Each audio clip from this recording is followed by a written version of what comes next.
Olá pessoal, vamos começar então a segunda videoaula sobre a demonstração do resultado, em que a gente vai então complementar aquilo que a gente discutiu na primeira parte, né, na parte em que a gente mostrou a estrutura que a DR ela é composta. Então agora nós vamos trabalhar de uma forma mais detalhada em alguns aspectos complementares que o CPC estabelece, além de ver, então, a demonstração do resultado abrangente, que é a outra demonstração que complementa o resultado do exercício.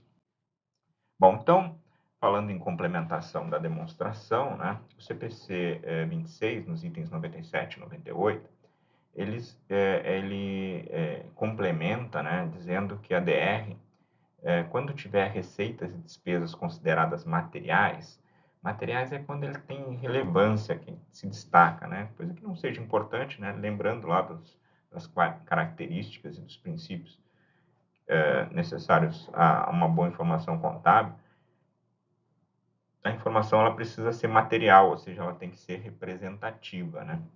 Então, quando a gente tiver itens que sejam representativos, mesmo que eles estejam embutidos, digamos assim, dentro das demais despesas, eles precisam ser destacados dentro da DR, na apresentação da DR. Então, assim, ó, se a gente tem, por exemplo, o resultado decorrente do valor líquido realizável de estoque, né? Lembram quando a gente vende um estoque para um valor em que o custo está maior que o preço de venda, ou seja, a gente já tem uma perda naquela operação inicial? Quando a gente tem uma situação dessas, a gente tem o que a gente chama de valor líquido realizável de estoque. Então, isso é um valor que, às vezes, quando é expressivo, ele é importante que ele seja destacado. A mesma coisa acontece quando o imobilizado, né? Lembra que o imobilizado, ele, além de ter a depreciação, ele pode ser ajustado ao valor líquido, ao valor de recuperação.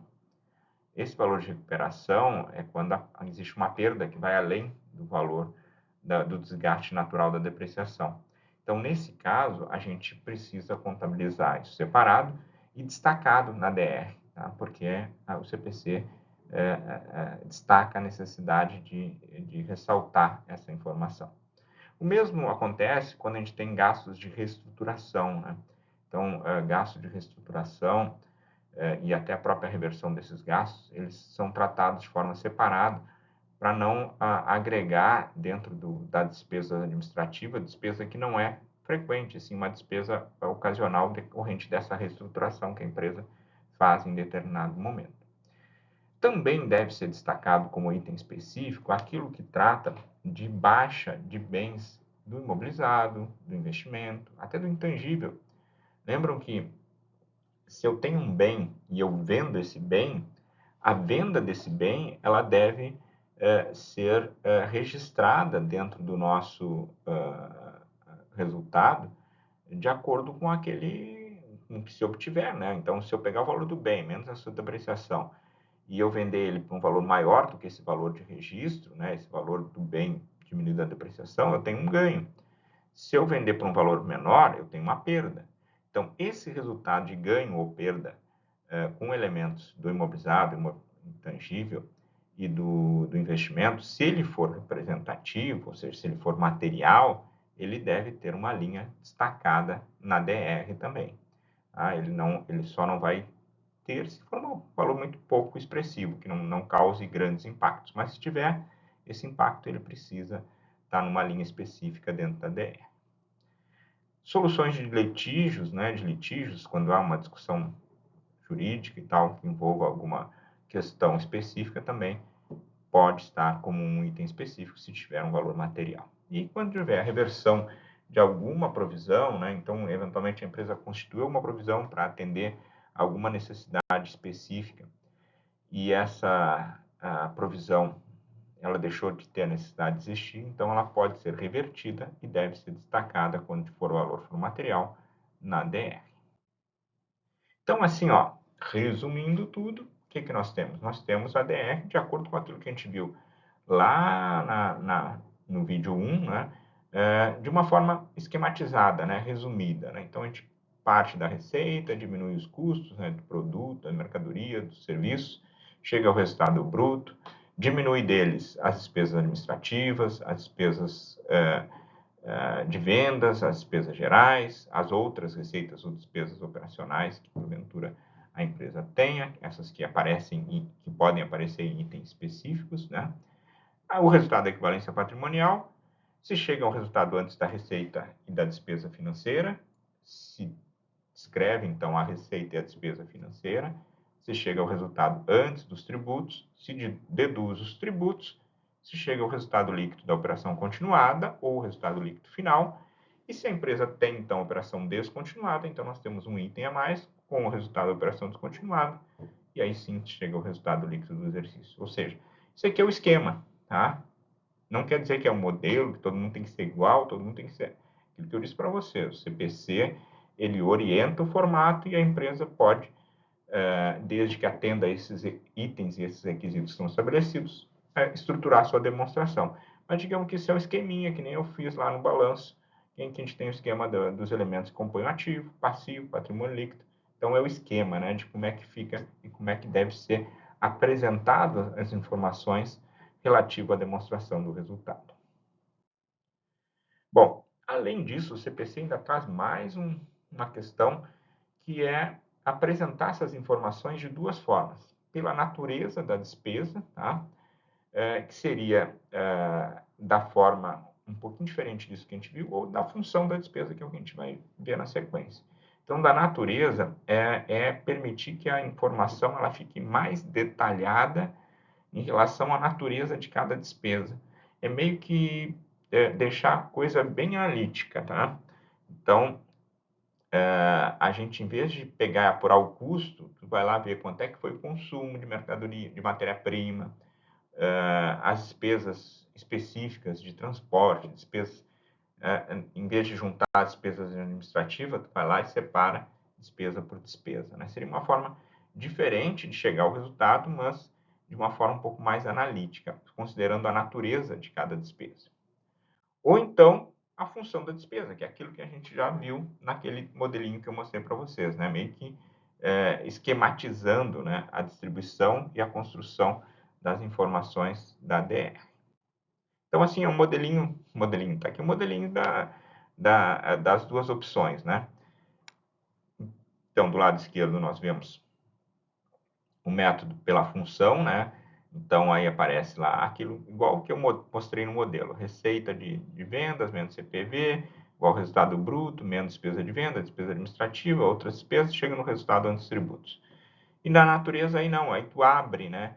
Então, o valor do CPC, do CPV, em vez de aparecer aquele valor de menos 700, vai aparecer lá, variação de estoques de produto elaborado e produto acabado, 300.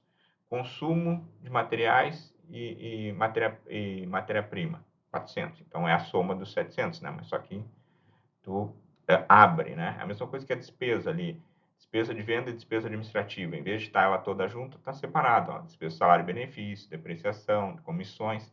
Então, ela estrutura, né, a demonstração em um outro formato. Tá? É aquilo que eu falei para vocês. O CPC, ele indica as coisas que são importantes, ele descreve o que deve ter, mas ele não apresenta modelo.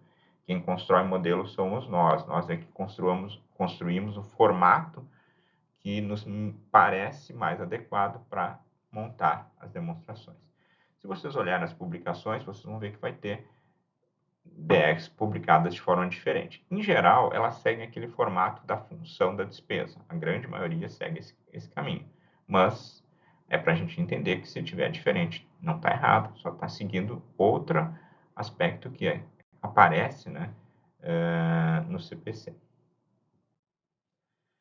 Bom, na sequência, para a gente fechar a parte de DR como um todo, nós temos a demonstração do resultado abrangente, ou seja,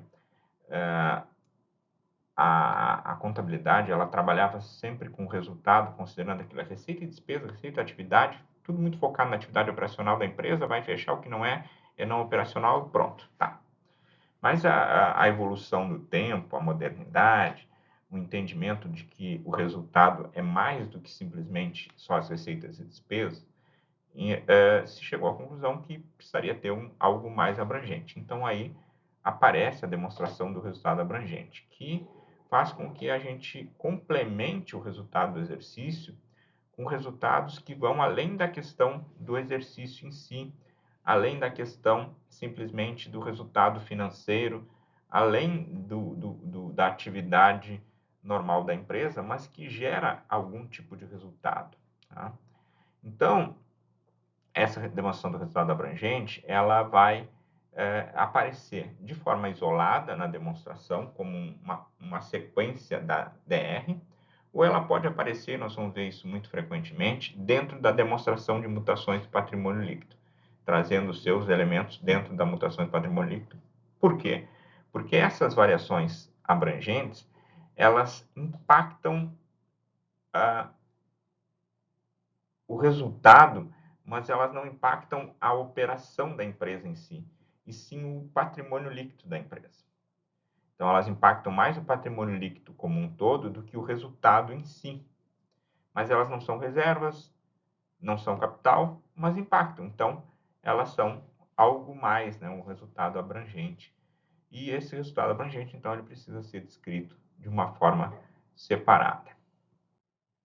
Então, o CPC ele diz o seguinte, ó, o resultado líquido ele vai ser, então, complementado na hora de elaborar a DRA por outros resultados abrangentes e por elementos classificados de natureza e agrupados de acordo com outros pronunciamentos, ou seja, algum pronunciamento, algum CPC que estabelece que aquilo ali é um resultado abrangente.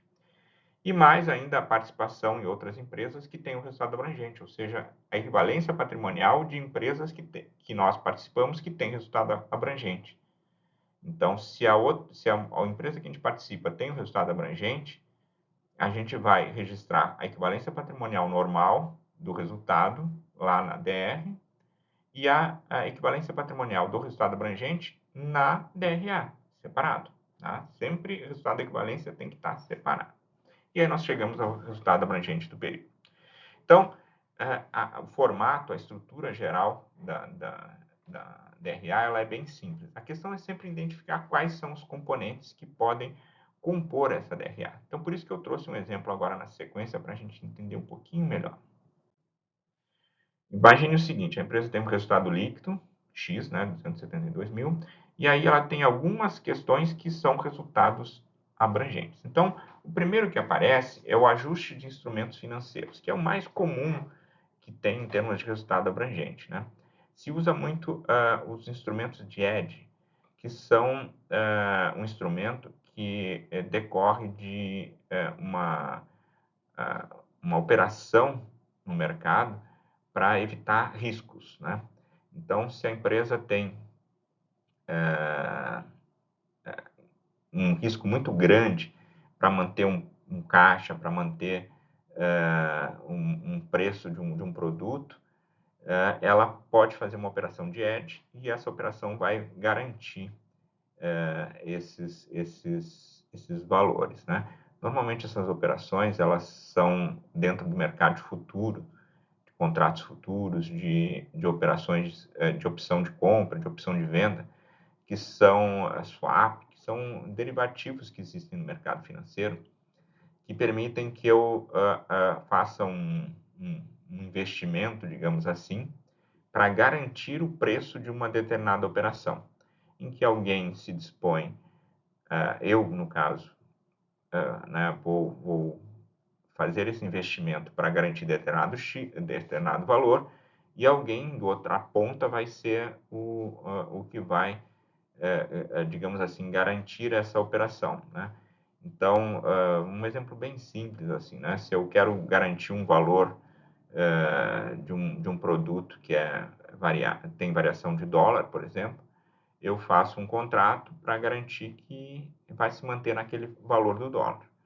Depois de um determinado período, se o dólar aumentar ou diminuir, ele vai, digamos assim, se o valor do produto aumentou, o valor do dólar, e eu iria vender para um valor maior e deixo de vender, eu vou deixar de ganhar, né? Vou ter uma perda e alguém vai ganhar em cima disso.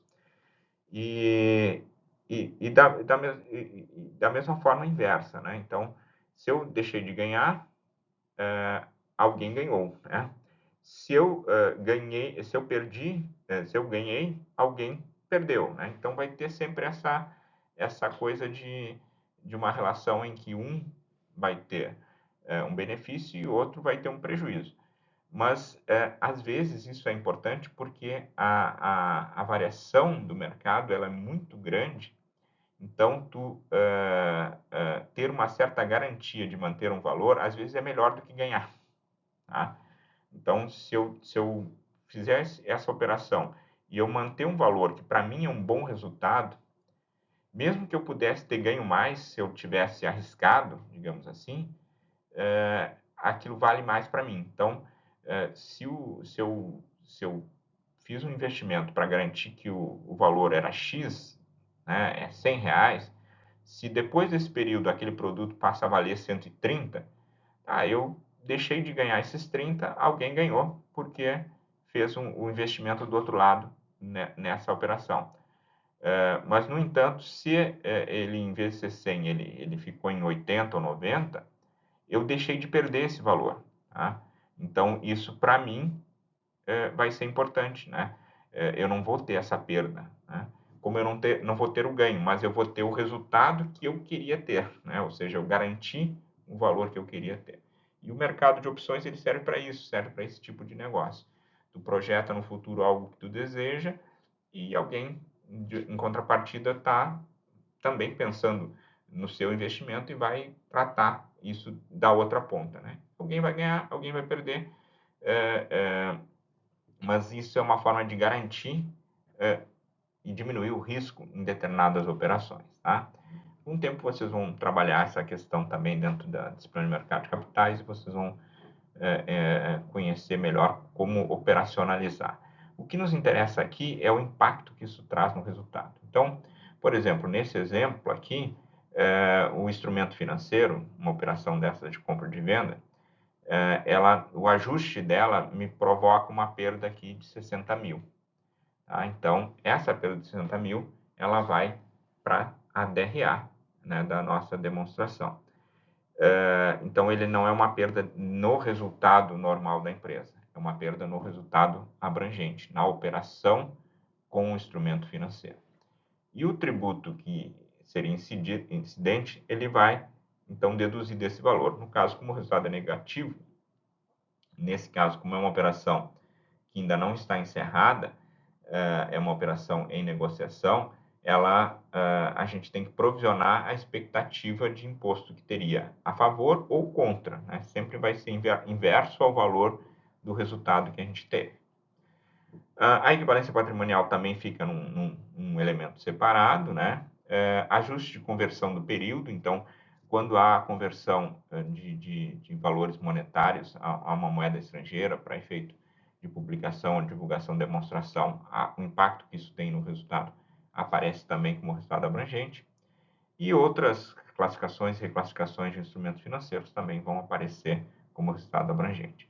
E isso, então, faz com que a gente tenha o quê? Outros resultados abrangentes, 170.600, e resultado líquido 272, gerando, então, um resultado abrangente total de R$ 442.600. Isso é o nosso resultado abrangente total para fechar, então, a nossa DR, junto com a DRA. Tá bem? Então, isso seria nosso fechamento aí dessa demonstração, dessas duas demonstrações, né, que são bastante importantes na estrutura contábil das empresas. Muito bem, pessoal, valeu. Fechamos mais essa videoaula. Em breve temos mais aulas aí para a gente discutir e avançar no nosso conteúdo. Até mais, pessoal.